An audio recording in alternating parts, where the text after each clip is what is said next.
My name is Adam McCoy, and my wife is Michelle McCoy. We own High Tops.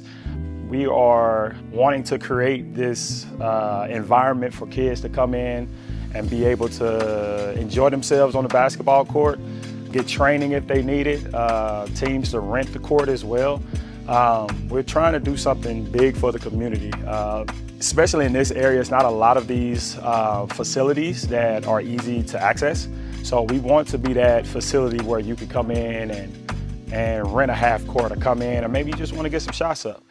With the flooring, we decided to go with this over your traditional wood flooring. The durability is very durable. The high impact, the start and stop and the running, the jumping and things like that. When you're doing those things, being a former athlete myself, you want to be able to land on something that has a little bit of cushion to it. Because it's longevity, right? It's your knees, it's your back, things like ankles, things like that. So we chose this because 1, it's durable, 2, it has built-in cushion, okay? And then 3, it's cost-effective comparing it to your traditional wood floors.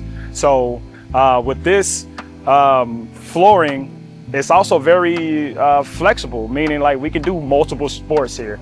And then let's say that, you know, maybe we're done with this facility and want to move somewhere else. This floor can just literally be picked up and then taken somewhere else. That's not something you can do with a wood floor. Wood floors, they get moist, they start to wave, they start to crack and things like that. Cleaning of the floor, don't have to clean it as much as you do a wood floor. So those are some of the many reasons we chose this flooring, so that player safety, and also just look at it, it's beautiful.